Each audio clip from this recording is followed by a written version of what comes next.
going on, everybody? Halo Drama here yet again with another Rewind Rumble reaction video. This one should be interesting. Thanos, the Mad Titan himself, versus Beerus, Goku, Vegeta, and more. So I'm assuming this just means Thanos versus characters in the Dragon Ball universe.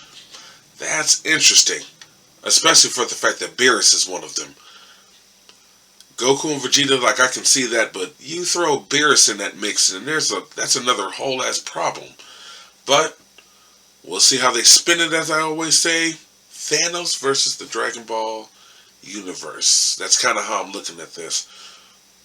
I don't really know who to root for, because well, we'll see, because you can't really power scale from different shows and different animes. I kind of hate when people do that. Who do you think would win in a fight between Goku and Naruto? And everybody automatically picks Goku, which, don't get me wrong, I probably would too. But you can't base Ki and Chakra in the same, because those are two completely different universes. Their power scaling is completely different. But it is what it is. Thanos versus the Dragon Ball universe, I'm assuming. So, let's see what we got. Let's go.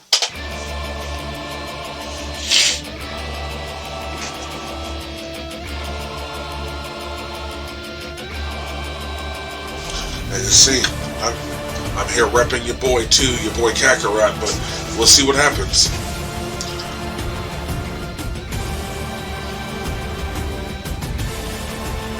Excuse me.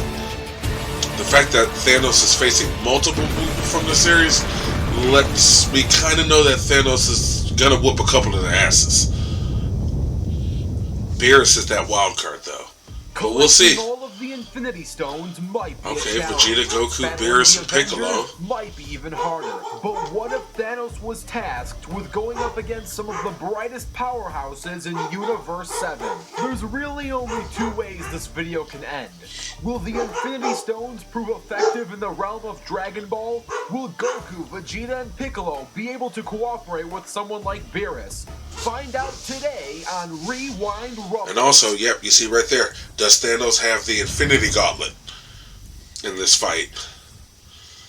So in case you weren't aware, this is merely a bonus episode. I don't want to give this full episode treatment due to the number of appearances all of these characters have made in previous episodes in the notorious Cartoon Fight Club series. Thanos has I have to check that out too, that Cartoon Fight Club. He's mentioned that a couple times. In the comics vs. manga Hyper War. As for Goku, Vegeta, Piccolo, and Beerus, well, I could go on for days pointing out their previous goes in the crossover realm. So to keep things quick and to the point, the pre-analysis isn't going to be detailed as they were in each character's original solo episode. Without further ado, let's begin. Thanos is an Eternal. Unlike all Eternals, Thanos is immortal in the sense that he is immune to all known diseases, infection, and to aging itself. Thanos has displayed great versatility in the use of his energy projection powers. He has demonstrated the ability to project energy as a destructive force, gamma radiation bursts, infrared heat beams, and disruptor beams. He can also form force fields. Thanos possesses vast telepathic abilities. His mind is invulnerable to most forms of psychic attack. So far, Thanos has demonstrated the ability to project blasts of telepathic energy, as well as being able to shut down another being's mind, and can communicate telepathically with most, if not all, beings. Goku is a Saiyan who can transform into many different forms, from Super Saiyan all the way to Super Saiyan Blue. In the Super Saiyan Blue form, he is strong enough to shake the entire universe, and with his Ultra Instinct, he can move faster than frozen time.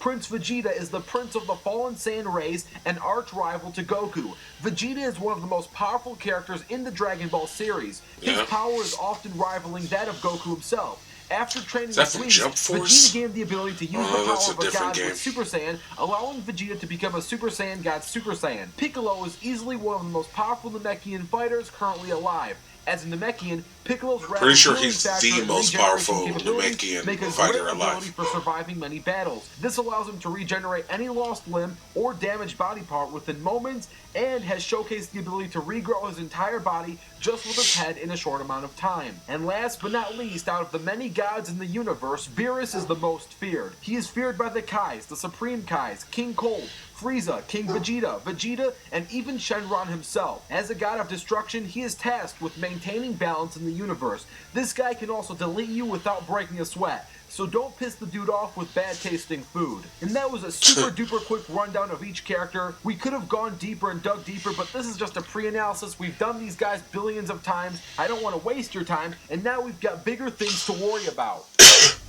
Like I said, I'll have to check out that cartoon fight club he was talking about. Maybe I'll start doing some reactions to those. Those might be just as hype as these are. Ourselves a circumstance. Since Thanos is getting the Infinity Stones, it's only fair that Team Dragon Ball gets home court advantage, which means the battle will take place in Universe 7. Once that okay, but he's got the gauntlet. Loaded, it's time to we'll see. I don't really know. I really don't know who to root for. We'll see what happens, I guess.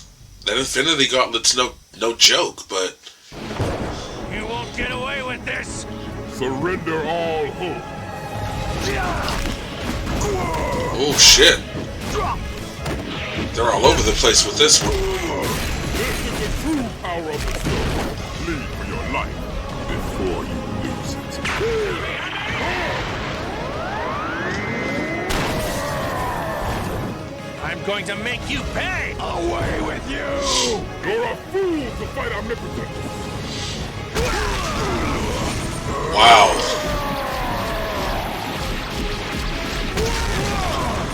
Show you. Goku and Vegeta haven't transformed at all yet. You're finished. This will be your undoing. There is no one above me. And that's saying that, I'm sure, is when Beerus got involved.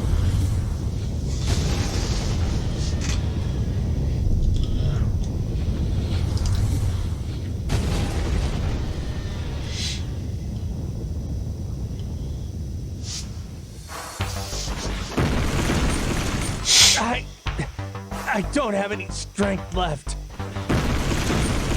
You can't do this! Hey, aren't you the lazy one? Hurry, or it's lights out. Whis.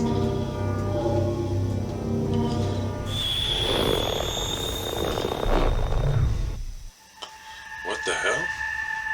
He's going to Beerus' planet?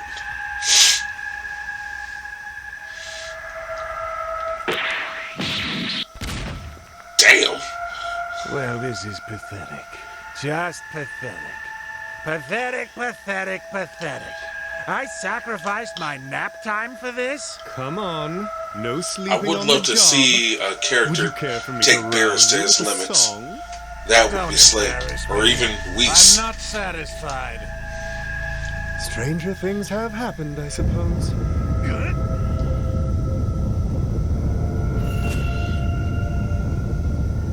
Your continuous paddling annoys me. I'm beginning to be annoyed. This is a nuisance. Make this fight worthy of the god of destruction. The enemy looks strong. This might get good. Ready? Rumble! Figured it would have to end with these two. And Beerus is in no way, shape, or form a slouch.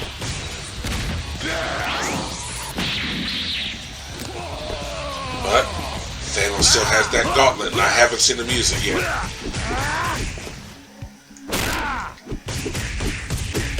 Now it's my turn. Challenging me, huh? You must be quite... It's not over. That was a good call. Inferior being.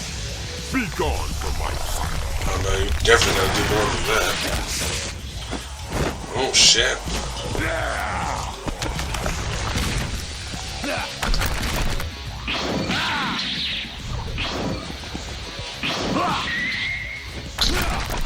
Oh, might I add, they're using the Marvel superhero sprite for Thanos.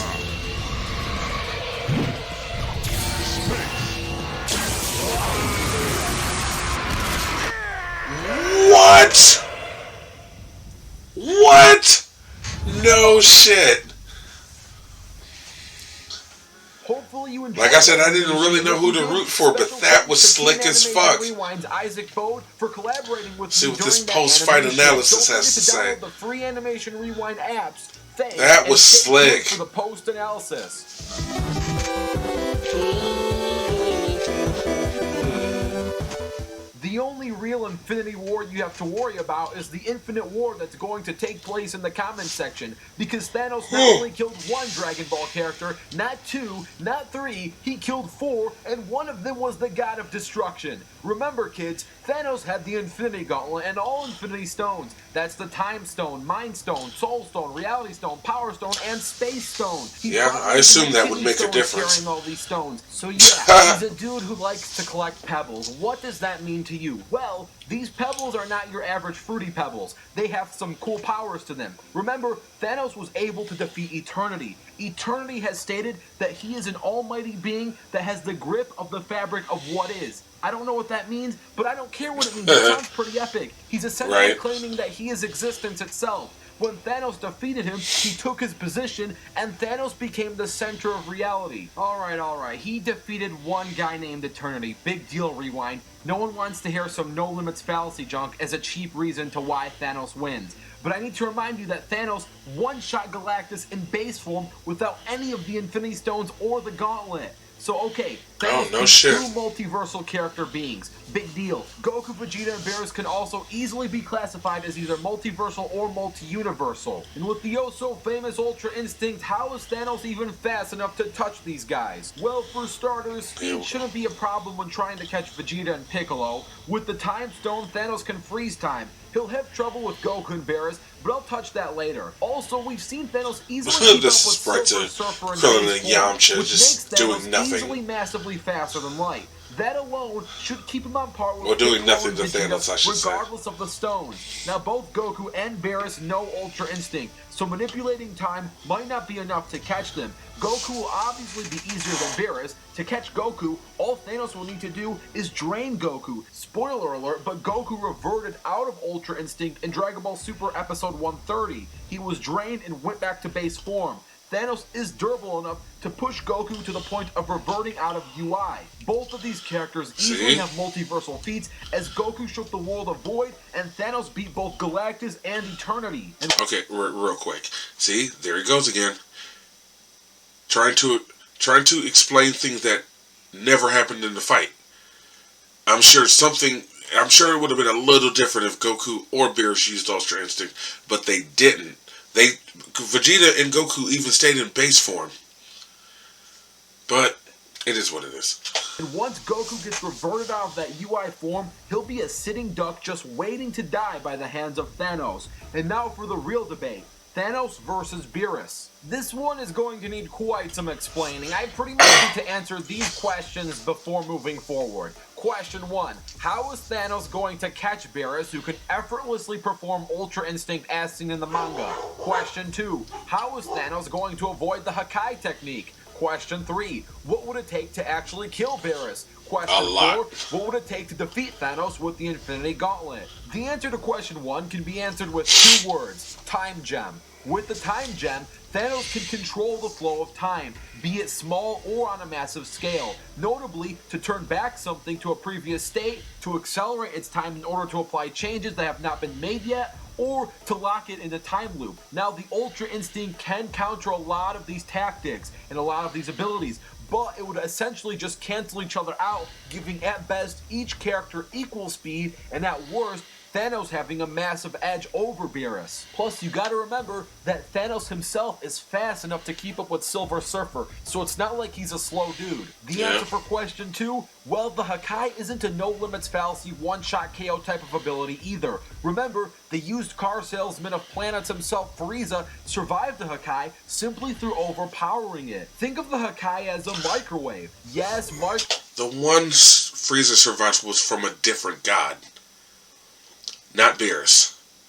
It was from a god who you would just assume is weaker than Beerus. Maybe Frieza was stronger than that particular god, but he's not stronger than Beerus. Microwaves can cook any type of meal, but it can only cook meals that can actually fit inside of it. The Hakai can one-shot any type of opponent, but it can only one-shot opponents that are initially weaker than the user performing the Hakai. So just think of Thanos as one giant piece of steak that just can't fit into the Hakai microwave. The answer to question 3, what would it take to kill Beerus? Well, this answer has a few different routes. Whis has stated that if Kaioshin dies, then the God of Destruction would die as well. Technically, Thanos could kill Beerus by killing the Kaioshin, and he could find this out by using the Mind Stone. Thanos can use the Mind Stone to either read Goku or Beerus' minds, since they both know that information. Once Thanos figures that out, beating Beerus becomes rather easy. Now, Beerus can that's be not killed what with happened. force alone, which is probably the harder of the two ways to take him out. I'm not saying Infinity Gauntlet Thanos couldn't do it. I'm just suggesting that since Thanos doesn't mind playing dirty, that he would probably prefer just mind reading his way to beating the Kaioshin to a pulp, which would effectively beat Beerus. Now, the answer to question 4 is ultimately why Beerus probably has no way of beating Thanos.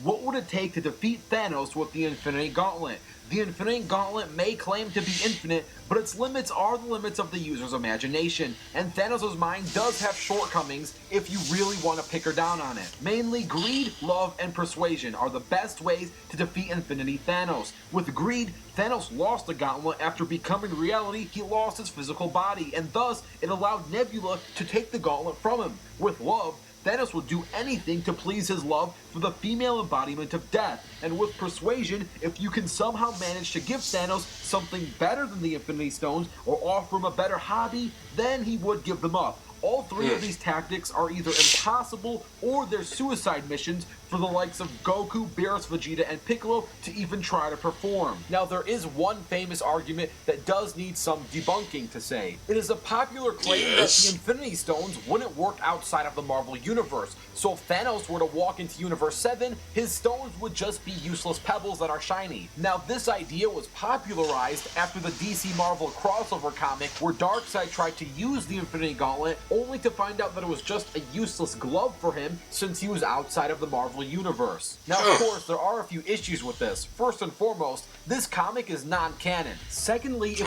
take a look at the issue in the Ultraverse, Thanos traveled outside of the Marvel Universe in this issue and still used the Infinity Gauntlet to its full effect. And third, without the Gauntlet, Thanos has dimension hopping abilities. He can easily get out of that dimension and go to a dimension where his pebbles would have power. He can even move others to different dimensions. So with dimensional hopping, that type of rebuttal would essentially be worthless to even bring up, which would make the winner of this Rumble Thanos. But hey, some people just don't like these colorful pebbles. Some people just don't like these colorful. So basically, Thanos is way more OP than a lot of people know about, including myself. One-on-one between a base Thanos versus Beerus. All you have to do is like this video. If this video gets 3,000 likes, such a rematch will be put into production. Also, don't forget to comment down your own ideas. Don't forget to download the Animation Rewind apps, and stay tuned if you don't know yet. The next fighters are going to be revealed. Yeah, I'm gonna stop right there because again, I don't want to know the next fight. I'll look it up on YouTube. Yeah, like I said, apparently Thanos is way more OP than I knew. I'm not a comic book reader. Yes, I've seen the movies, but obviously, you know, comic book to movie continuity has always changed or different in some kind of way, but I knew it would come down to Thanos and Beerus, because with the fact that there were multiple Dragon Ball characters and the other three are weaker than Beerus, it had to come down to him and Beerus. But hey, like I said, that was a good one. Like I said, didn't really know who to root for, didn't know whose side to take, but Thanos is apparently that dude, and he's got them hands, and he's got that gauntlet, so I knew that would, I was waiting for that to come into play, and as soon as it did, the fight was over. But yeah, that was a good one. But on to the next time when I have time. So until then, peace.